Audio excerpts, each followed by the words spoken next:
Welcome, and thank you for joining me for the Season 2 premiere episode of Blank Space Podcast. I'm Matt Blank, and this is my space. Alright folks, buckle up, because we're diving headfirst into the oddities of America, land of the free, home of the bizarre, and other true stories from around the world. These stories are guaranteed to make you go, WTF, what in the world? So grab your popcorn or maybe some vintage champagne, and let's get weird. Our first story of the night, UFOs spotted in New York. Back on the UFO train, but this time, it's over New York. A couple months ago, a report was released that multiple witnesses reported seeing a, quote, tic-tac shaped aircraft in the sky above JFK Airport back in March. A woman on board a flight approaching JFK even caught a video of the UFO on her cell phone while looking out from her window seat. The video has since been analyzed professionally by authorities that found the video had not been doctored in any way and concluded it to be genuine. Another passenger on the plane, who wishes to remain anonymous, also saw the UFO and wasn't sure what she'd seen until the report of the video evidence was released. The passenger said, after seeing the report, she then knew exactly what she had seen. On top of that, a second sighting was also seen by multiple witnesses right in the middle of a U.S. military air show on Long Island, New York, and was captured on camera by the TMZ crew filming the event. Any New Yorker will tell you, you never know what you might see at LaGuardia Airport, and that apparently goes for the airspace over LaGuardia as well. Last week, a passenger named Michelle Reyes joined me exclusively on the show to share a clip of video that she took from her window seat on approach to LaGuardia back in March. It's some kind of flying cylinder. Some have called it a tic-tac, but it zipped past her window almost too fast to see with the naked eye. But experts who had looked at her footage determined this was not faked. And Michelle told us she was not the only person on board who saw this thing. What did you do with the video, and did you reach out to authorities to share it with them? Thank you for having me. And when I realized that I had something like this on the video, the first thing I did was I emailed the FAA to let them know what I saw, and maybe it was a safety hazard. I reached out to them. Unfortunately, I haven't heard back from them. They didn't acknowledge my email. All of this brings me once again to Ben Hansen. He's the host of UFO Witness on Discovery Plus, and he spoke with the second passenger on board Michelle Reyes' flight, who witnessed that bizarre little tic-tac. Ben, thank you so much for being on. So you had the chance to get the download from the second passenger. She does not want to be public. She doesn't want anything to do with this, but you had a good conversation with her. Does what she saw match what Michelle Reyes caught flying by her window? Hey, Ashley. Yeah, she does. She's absolutely certain that the same object that was captured by Michelle is what she saw. So Melissa is the owner of the cheer company that was on this flight. They were coming back from Myrtle Beach on Spirit Airlines, and they were on their way to LaGuardia. So they're both on the same side of the plane. And Melissa's looking out the window, like you often do, looking out there at the scenery and the bridge. And she caught a black blur. She said it was so fast. It was a black streak that went zipping by the plane. And at first she thought that it could have been a bird, but it really quickly dawned on her that this is much too quick for a bird. So when she saw that Michelle had posted this video, she was astounded. She's like, this is the same thing. And in the freeze frame, she was, again, convinced this was no bird. So that's just coming from her. You know, it's often hard to judge how quickly things go when you're going 230 miles an hour in an airplane. But we were glad that we could talk to her and get that firsthand account as well. Meanwhile, TMZ caught this in Long Island the same day. Must have said it on Good Day Chicago 1,000 times. I want to believe another UFO has been spotted, this time in New York. You blink and you miss this one. TMZ captured the video. It lasts a nanosecond.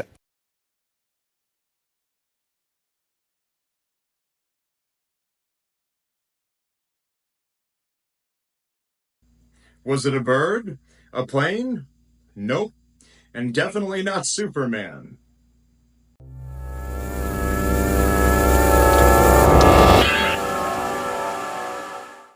The UFO disappeared into thin air after a few minutes, leaving authorities baffled and conspiracy theorists buzzing. I can already see the headlines. Aliens prefer Big Apple over pineapple pizza. Our next story takes us to the great state of Illinois, where a deputy was charged with murder after a shooting. A shooting took place during a call for help. All right, folks, brace yourselves for this one. It's a story that hits hard and not in a good way. In Illinois, a sheriff's deputy has been charged with murder following the shooting of a black woman who called police for assistance. This case has sent shockwaves through the community and sparked intense discussions about policing and accountability. Shocking body camera video released today shows the deadly police shooting of Sonia Massey.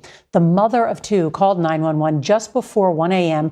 because of a possible prowler, only to be shot by a deputy inside her own Illinois home. The now former deputy faces 3 counts of first-degree murder.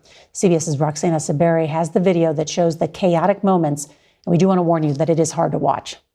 The body camera video reveals the events leading up to the horrific scene. What took you so long to answer the door? Oh, I was trying to put on some clothes, sir. I'm sorry. You doing all right mentally? Yes. Sure? My medicine and stuff. All right.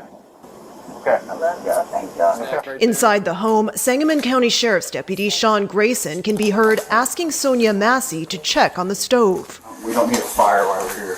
Within seconds, things become tense. Where you going? Huh? Where you going? Away from your hot steaming water. Away from my hot steaming water? Yeah. Oh, I would rebuke you in the name of Jesus. Huh? I rebuke you in the name of Nah, I swear to God, I'll shoot you right in your face. Okay, I'm sorry. Drop it. Massey starts to set down the pot and apologizes. Grayson fires 3 times, striking her in the face. Headshot wound to female, 1078. Prosecutors say Grayson's partner tried to give the 36-year-old first aid, even though Grayson discouraged him. I'm gonna go get my kit. No, you're done. You can go get it, but that's a headshot. Civil rights attorney Benjamin Crump is representing Massey's family. Sonia needed a helping hand, but she got a shot to the face by the police.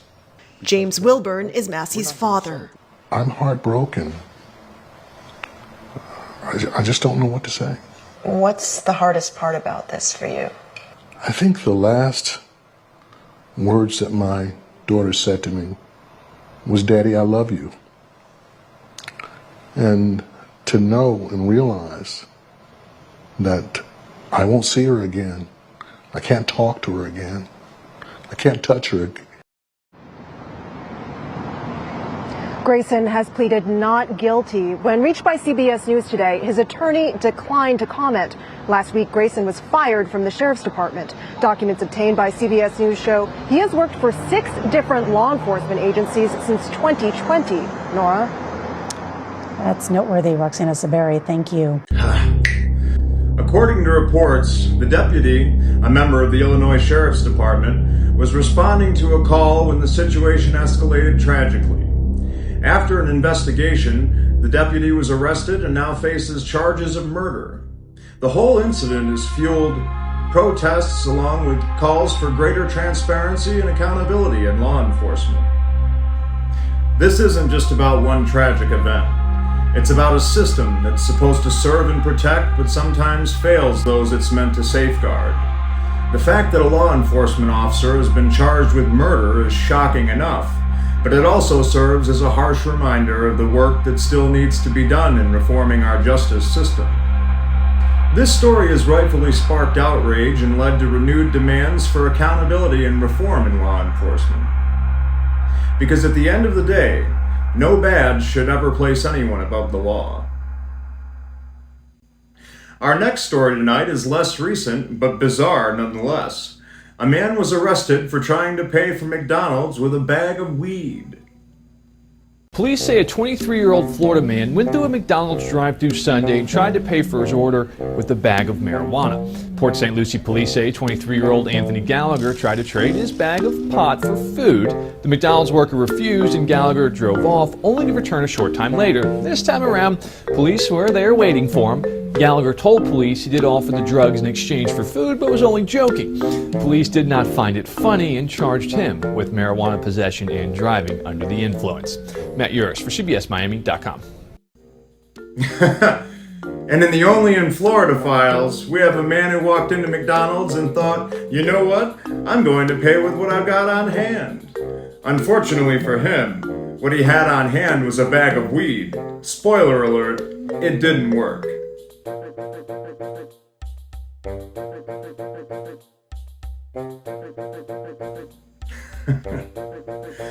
I can only imagine the conversation at the drive-thru window. Sir, we accept credit, debit, or cash, not stash. Well, looks like you won't be loving it anytime soon, unless you count the complimentary Happy Meal in jail. Next up, an alligator was found in Lake Erie.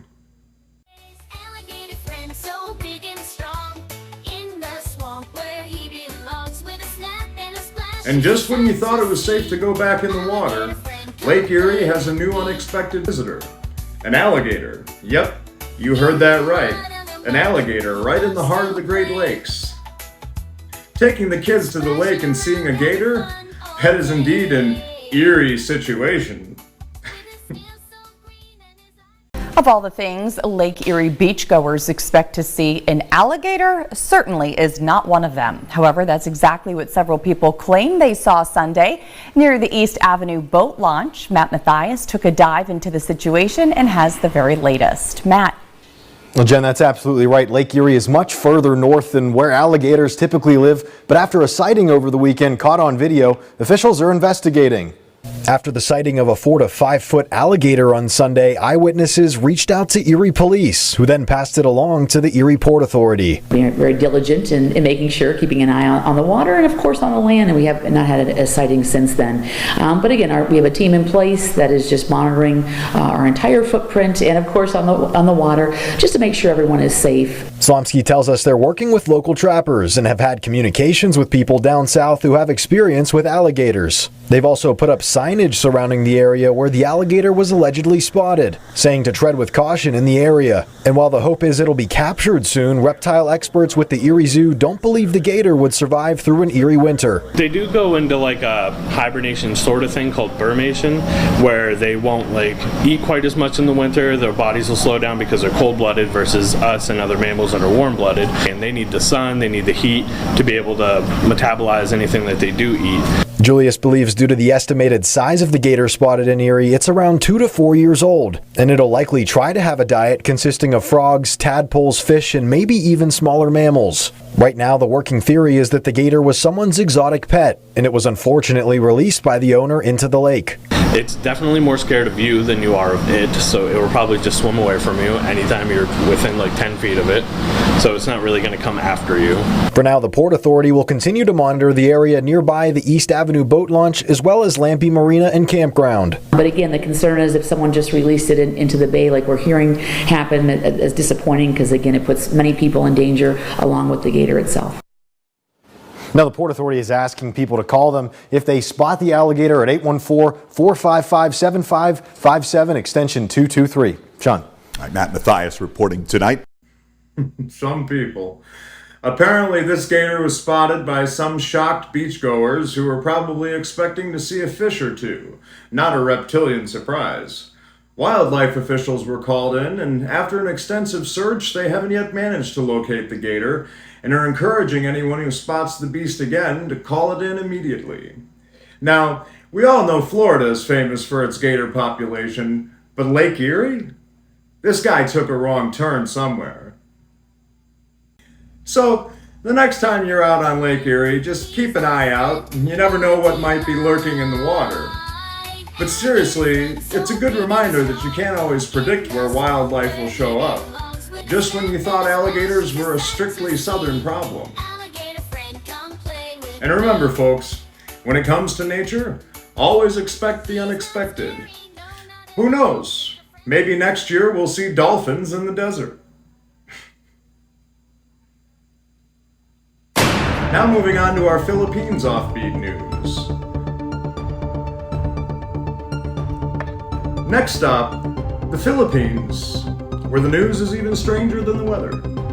These stories are guaranteed to make you go, "Are you sure that really happened?" Spoiler alert, it did.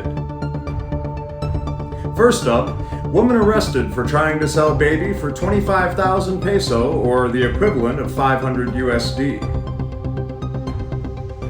Brace yourselves, folks. This story is a tough one.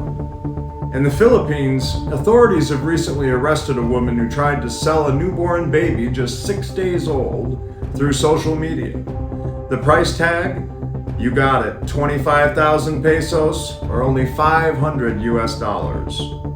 It's a story that really hits you in the gut, no matter how you look at it.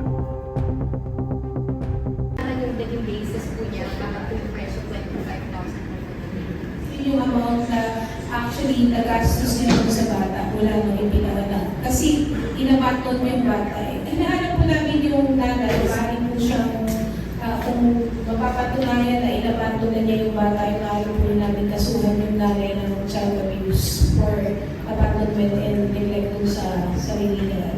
According sa cybertip po ng DOJ, marami pong nag-engage na nagbebenta ng mga bata, mga bagong silang na bata na in the guise of adoption na hindi naman na dumadaan sa normal or yung regular na proseso na nire-require ng batas.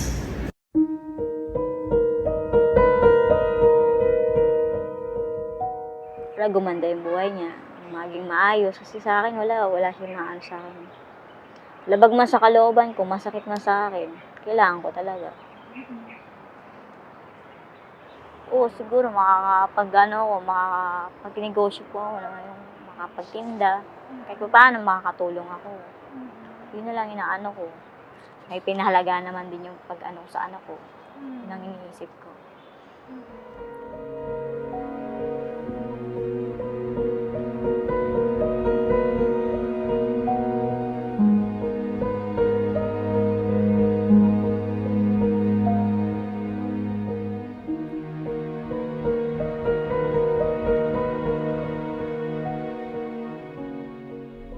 O minsan sinusuportahan na siya nung bibili nung baby niya. Kadalasan talaga, magdidiman sila ng medyo malaki-laki. Kasi isuwi sila ng pagbensya. Para lumayo daw, gano'n. Magkano po? 20, mga around 15. Nababarat na lang talaga kung talagang wala pang nangangailangan as gusto na nilang at andyan na yung Pag nagmamadali po sila at gusto na nilang ibigay, mga gaano ka ba? Mga 5, ganun. Tumatanggap na sila ng 5, din hindi kasama sa akin. 5,000. Tapos binabayaran na lang ako nung kumukuha ng baby nila.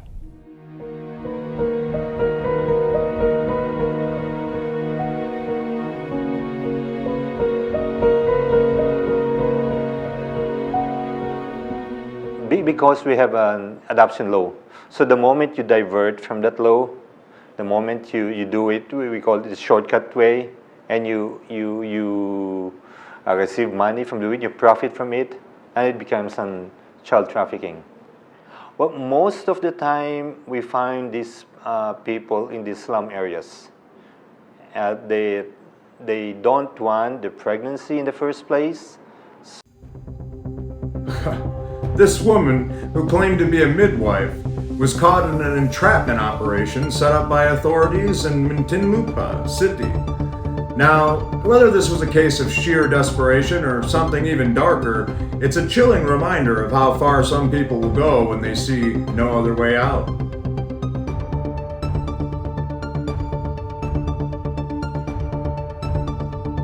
Thankfully, this story has a silver lining. The baby was rescued before anything more could happen. But it raises some serious questions about the lengths to which people might go when they're concerned by life's hardships. It's a harsh reality, and one that we all need to reflect on.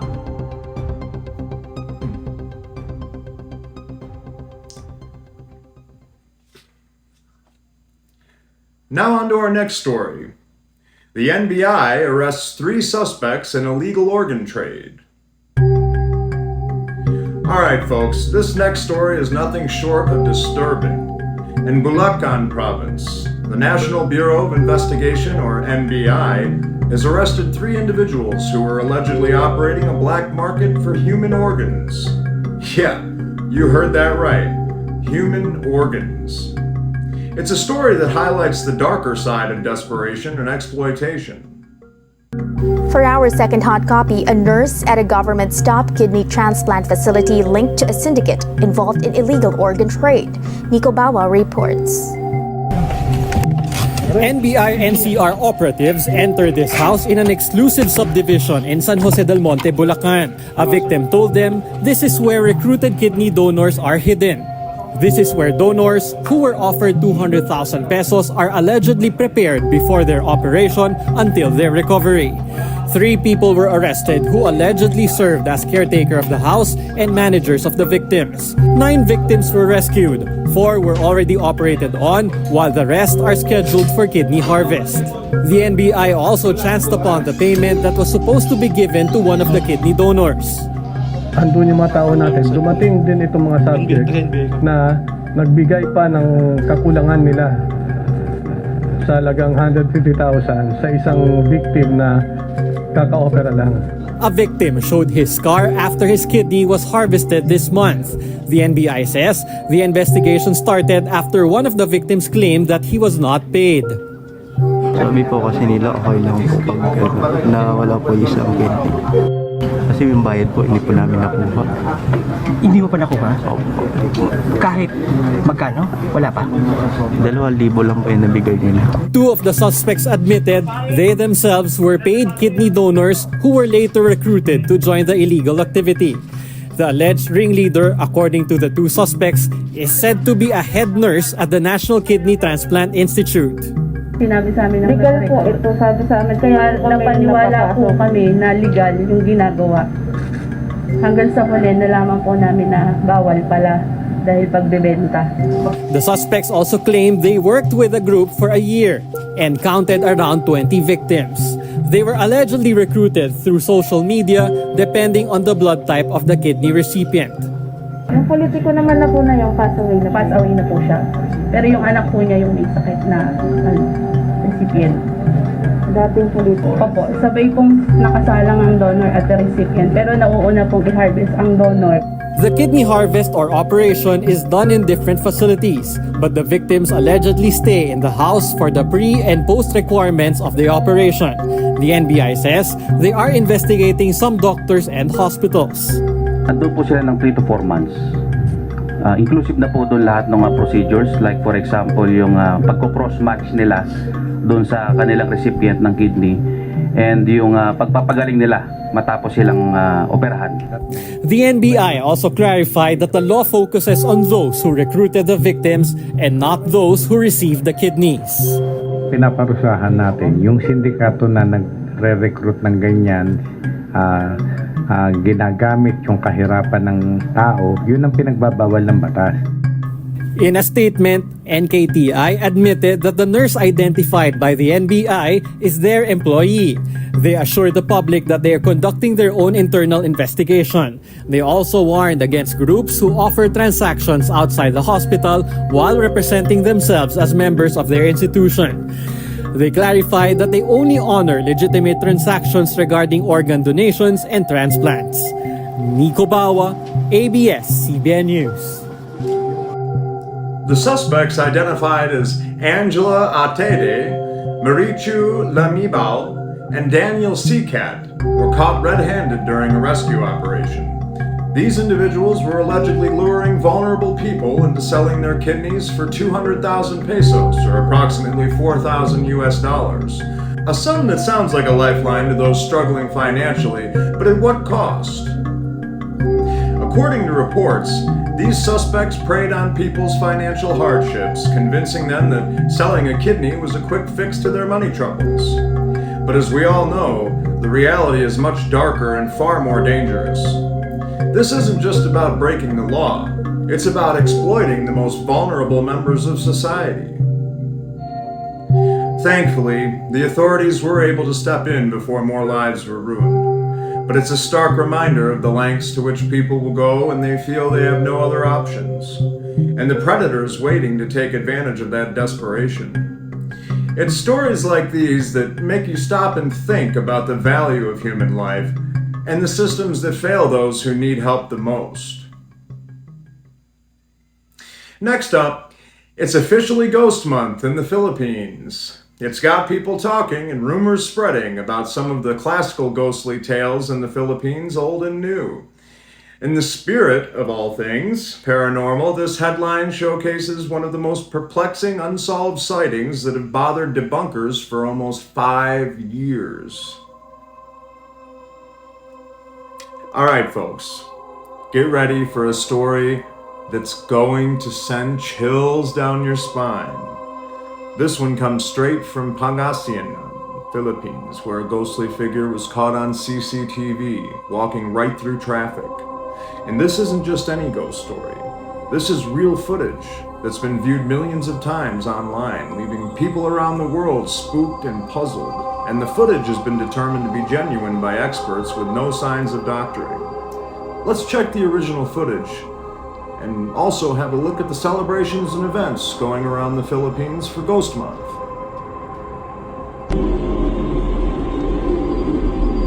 Very strange. So it just appears there. And then traffic begins driving right straight through the object.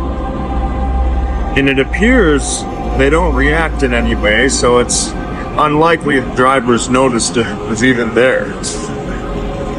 Now, this footage was examined by professionals meticulously, and it was concluded that the footage was not doctored in any way. Yeah, and that is clearly not just a shadow of some object moving in the distance. I mean, that is not how shadows work. In my perspective, clearly, that is something of the paranormal. Very weird. But as is the on blank space, we now show how sometimes man is pure fiction. Just bizarre. Doble sikap at kayod ang ilang Pinoy ngayong buwan dahil sa paniniwalang Ghost Month daw ito.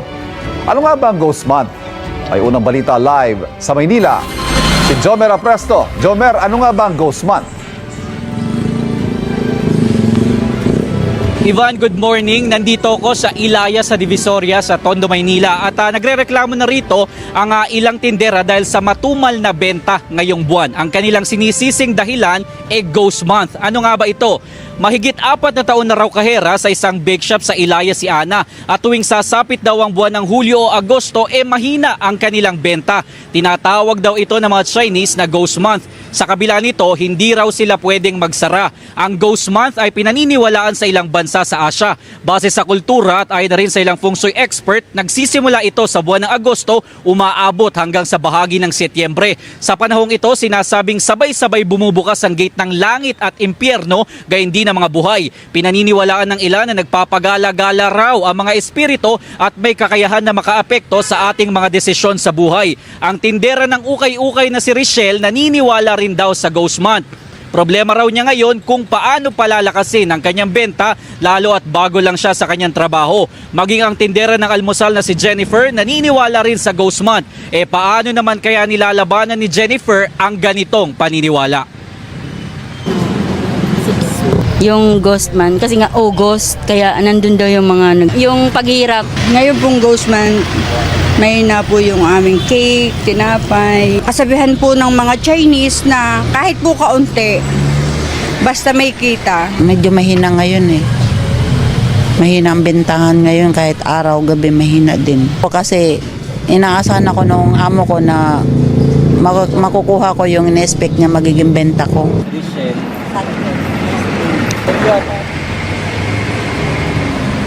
Samantala, Ivan, nagsimula ang Ghost Month nitong ika-4 ng Agosto at nakatakdang magtapos sa ikalawa ng Setyembre. May mga naniniwala rin naman na Ghost Month man o hindi, ang ating tagumpay sa buhay ay nakabase sa sarili niyang sipag at sa pananampalataya.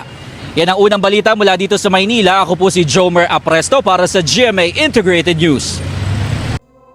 Imagine driving the road late at night, when suddenly, out of nowhere, you see a ghostly figure walking through traffic, right in front of your car. That's exactly what happened in Pangasinan, where the eerie figure was seen on CCTV, calmly strolling through the oncoming vehicles, before vanishing in front of a grocery store.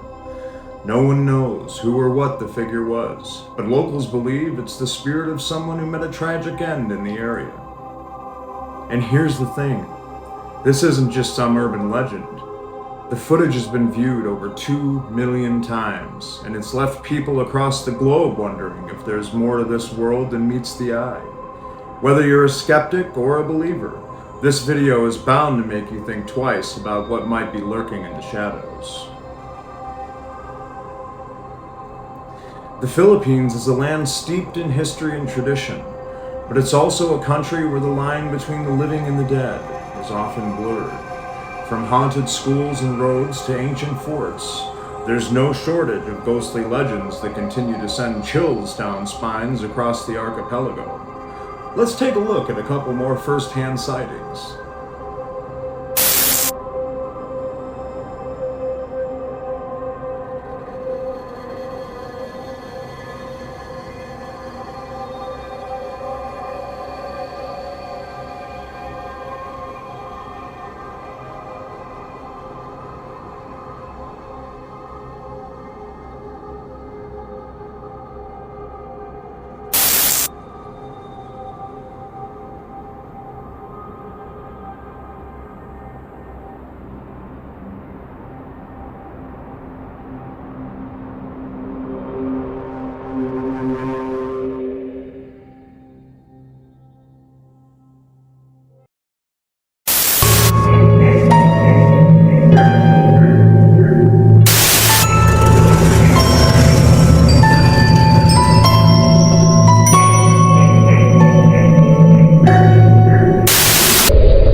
So ating oras is 12:17.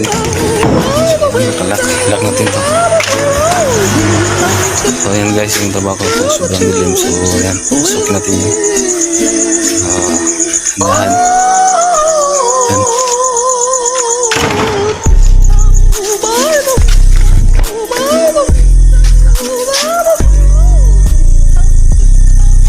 Ayan. Ayun. Ayan yung pintuan na kung malabog. So check natin guys. Yun, narinig ko ngayon guys na naka-on yung ano, yan. Yun guys, so yung kita niyo yung mga bangko guys. Yan, walang tao dyan guys ha. Tapos yung electric fan sa itaas. Yan o. Parang may kakaiba talaga dito guys. Yung so yan guys o.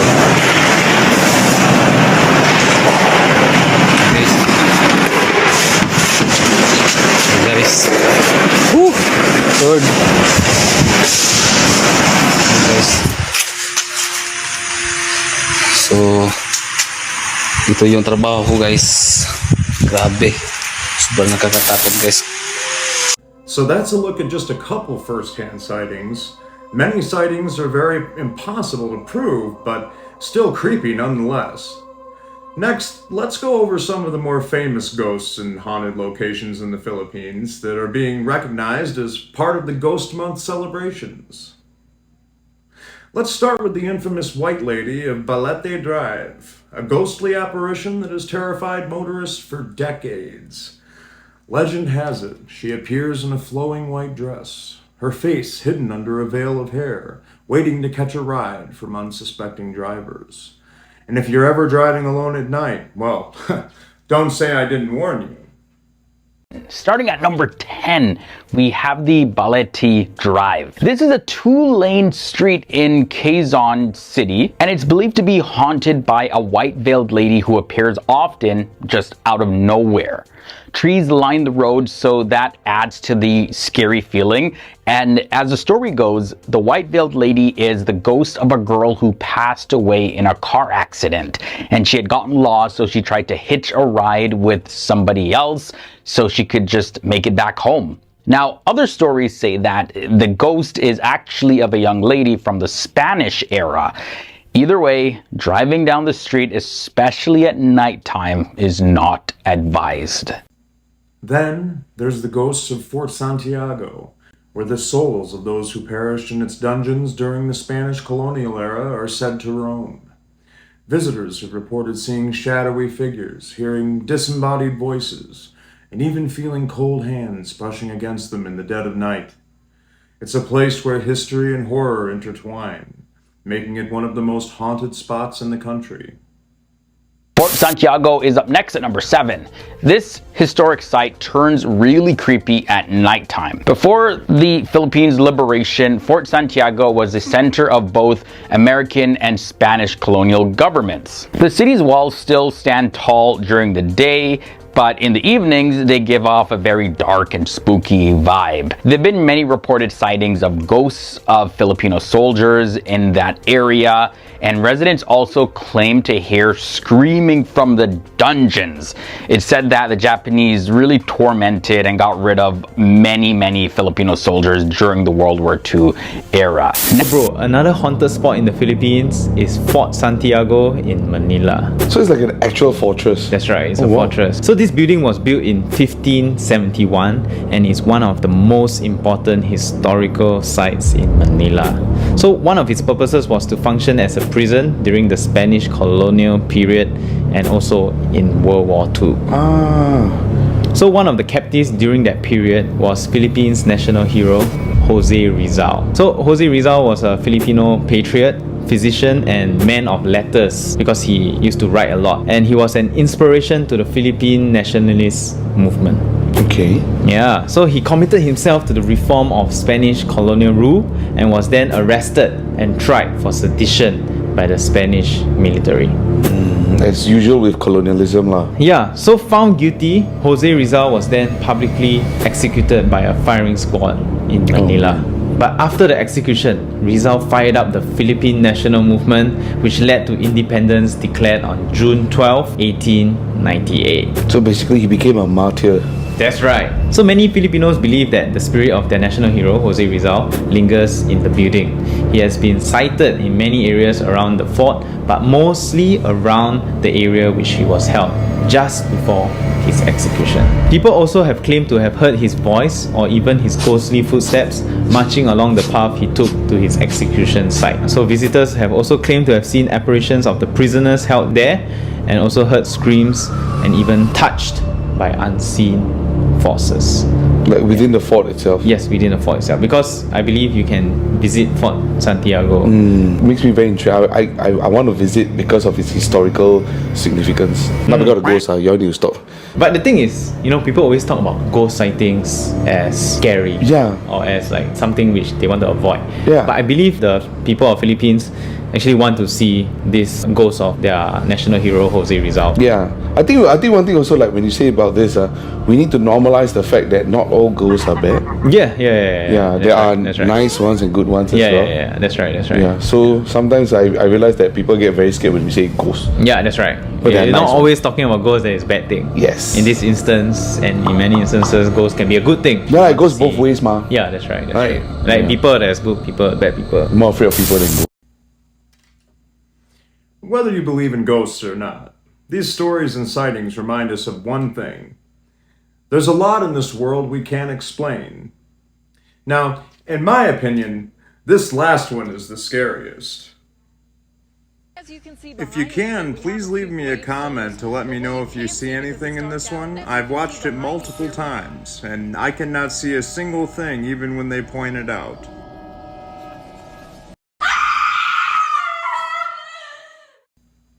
That one certainly freaks me out the most. Bernie Sanders appearing on a thumbnail at the end. Anyways, if you ever find yourself on a lonely road or in an old abandoned building in the Philippines, keep your eyes peeled. You never know what or who you might see. Even a ghostly thumbnail of Bernie Sanders. Oh, socialism. Oh, slavery. I mean, healthcare. Gotta love Bernie. This concludes part 1 of the season 2 premiere. Tune in to part 2 of the season premiere in the next episode of Blank Space Podcast.